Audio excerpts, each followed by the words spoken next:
Welcome back. Okay, today we're looking at a transcript from a political rally speech. Really high stakes. Mm-hmm. It's designed for two different candidates, actually. Abigail Spanberger in Virginia, Mikie Sherrill in New Jersey, both Democrats. Right, and the clear aim is to really, motivate voters, lots of contrast. Yeah, they're using this framework they call the two stories of America. So let's just jump right into how it lands. Okay. Well, first off, this is seriously strong material. You can tell there's a lot of strategic thought behind the messaging, the contrast. It's all there. Definitely. But, since this is meant to be spoken, heard by an audience and a rally, we really need to dial in the structure, the pacing, make sure people stay engaged the whole time. Right, because you can lose a crowd pretty quickly. And one thing that jumps out is how it starts really heavy on dismantling the opposition. It's just a lot right up front. Yeah, the energy is there, no doubt, but let's talk about that structure, that opening barrage of negativity. Mm-hmm. Okay, so that's our first point. The material's heavy reliance on a sustained, rapid-fire catalog of the opposition's failures risks overwhelming the audience and diminishing the persuasive impact of the candidate's positive vision. Yeah, that's exactly it. That whole section where it talks about the fresh batch of lawlessness and recklessness and mean-spiritedness and just plain craziness. I mean, it's an immediate list. Right. You get hit with, nearly a dozen different things? Misusing the Justice Department, firing officers, quack medicine, firing economists for telling the truth. It keeps going. And look, the weakness isn't the facts themselves. They're strong points individually. But hitting the audience with all of them, boom, boom, boom, right at the start, that creates what you could call, negative saturation. Saturation point, yeah. People might just get tired or honestly emotionally exhausted before you even pivot to the candidate's actual solutions. You spend all this energy on the problem. And there's no energy left for the answer. It feels like you're asking them to climb this huge negative mountain right out of the gate. Precisely.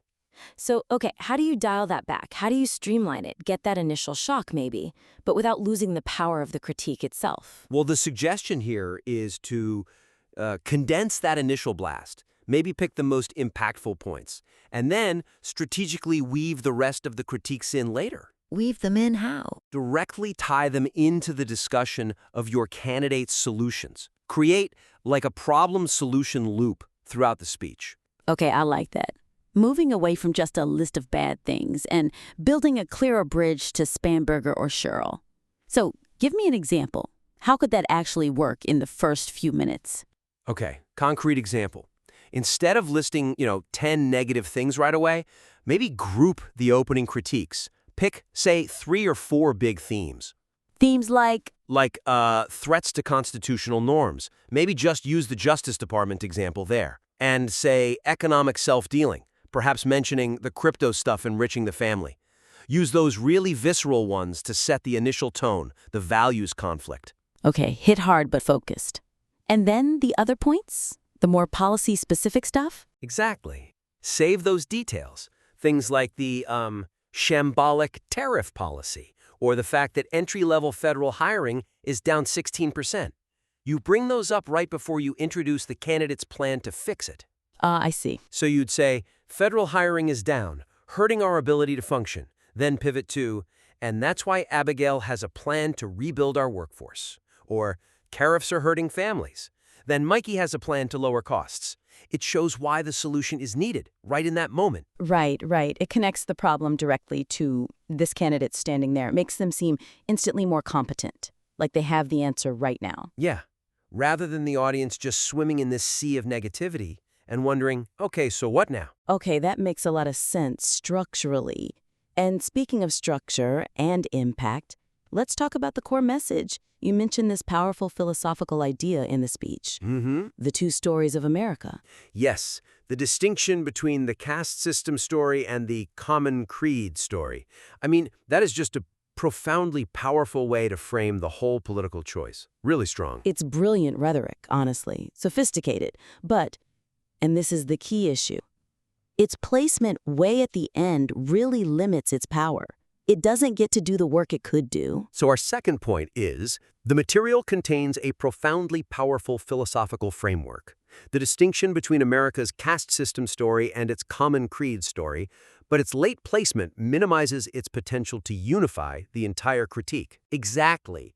The thesis here is that politics isn't just about policies, it's fundamentally about values. It's a choice, right, between this oldest story in the book, the one policed by fear, putting certain people in charge. The caste system. Right.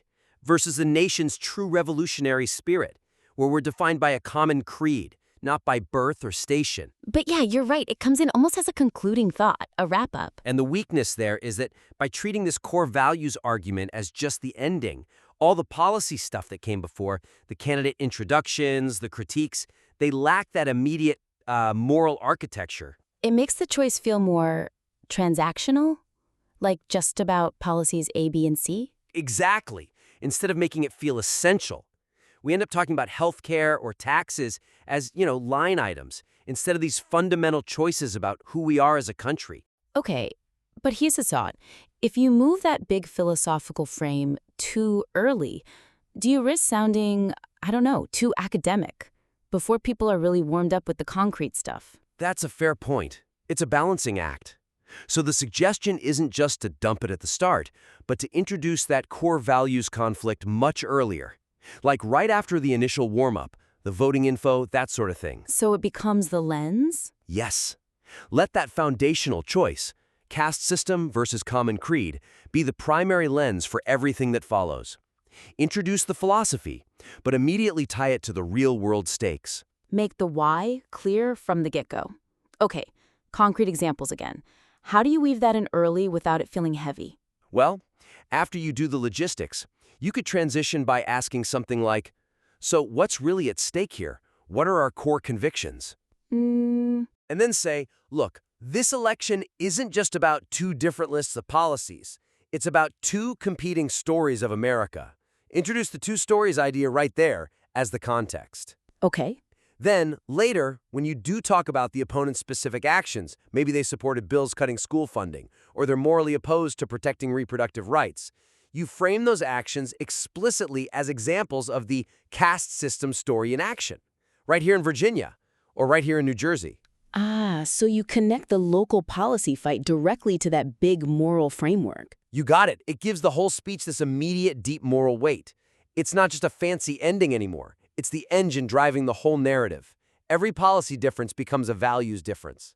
That really elevates things. Okay, I see how that makes the whole argument much more cohesive. Exactly. It just flows better. Which brings us to, well, how these arguments actually land in those specific states. Because right now, they feel a bit similar. Right, the customization. This is key when you're running basically parallel scripts in different places.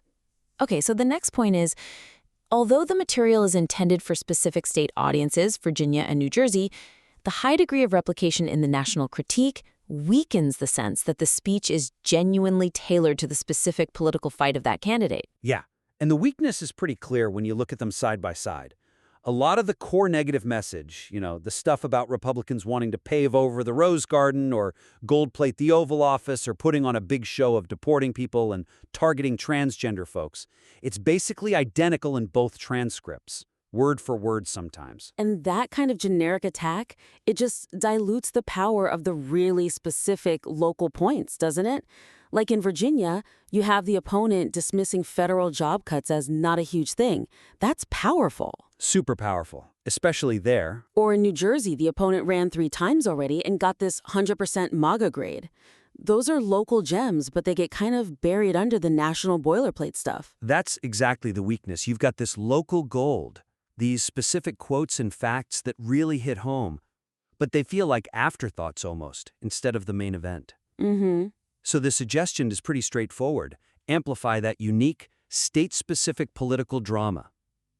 Make that the core of the contrast. And only bring in the generic national attacks when they directly support or explain the local situation. Leverage the local context. You have to. Especially, like you said, in Virginia. That state has a massive number of federal workers. So a generic attack on job cuts just doesn't cut it. It might even sound tone-deaf if it's not immediately tied to their lives. So how do you make that concrete? Give me the Virginia example again. Okay, In the Virginia speech, you link the national threat of job cuts immediately to that local opponent's quote. You could say something like, they talk about slashing jobs nationally, hundreds of thousands of federal employees potentially impacted. And right here, your opponent dismissed those devastating cuts, said they weren't a huge thing. Oof. Yeah. Right? It makes that specific quote the main evidence. The proof that this opponent doesn't get it, doesn't serve the people in this room. It anchors that whole caste system idea right there in the Northern Virginia economy. It makes the opponent the embodiment of the problem right on that stage. Very direct. Exactly. Now shift to New Jersey. Mikie Sherrill's background, Navy pilot, former federal prosecutor. That's a strong brand. And her opponent has this history, right? Running multiple times, the MAGA grade. Yet the contrast is already built in. So lean into it. Use the opponent's history, that 3 times failure, the 100% MAGA grade. Make that the driving reason why Sherrill, with her discipline and prosecutorial background, is the antidote they need. Don't just rely on the generic stuff. Right. Don't rely on distant things like, oh, there aren't enough air traffic controllers or some $300 million ballroom somewhere else. Those facts are fine, but they don't resonate like the opponent's actual record in New Jersey. So frame the opponent's repeated runs, their ideology, as proof they're part of that caste system story. You got it. And frame Sherrill's service, her background, as the embodiment of the common creed. It reinforces her brand while making the critique incredibly local and specific, even when you're referencing a national political rating like that MAGA grade. Okay, this is really sharp feedback. Very actionable, focusing on structure, the core message framing, and that crucial local connection. So, just to recap, the big shifts for the listener. Yeah, 3 main things to think about implementing right away. They'll really boost the impact. Okay, first, streamline that heavy negative opening. Avoid overwhelming the audience. Right. Fold those detailed national critiques into a problem-solution structure as you introduce the candidates and their plans. Less list, more loop. Second, take that powerful 2 stories idea, the caste system versus common creed, and move it up much earlier. Make it the fundamental framework for the whole speech. Yep. Turn policy debates into clear moral choices right from the start. It gives everything more weight. And third, really amp up the local stuff. That Virginia federal worker comment, the New Jersey opponent's track record, make those specific state political points the primary evidence. Use that local context to make the national dysfunction feel immediate and personal. Don't let the generic stuff drown out the local drama. Yeah. Look, the material is already really strong. You can see the strategic thinking, but these shifts in structure, framing, and localization, they could significantly elevate how it connects emotionally, how persuasive it is, make it really motivate that crowd. Absolutely. It's about taking good material and making it truly land with maximum impact. So we definitely encourage you to try out these revisions. And please, when you do, feel free to submit the updated version back to us. We'd love to see how it evolves. Yeah, definitely. Thanks for sharing this with us. It was great to dig into.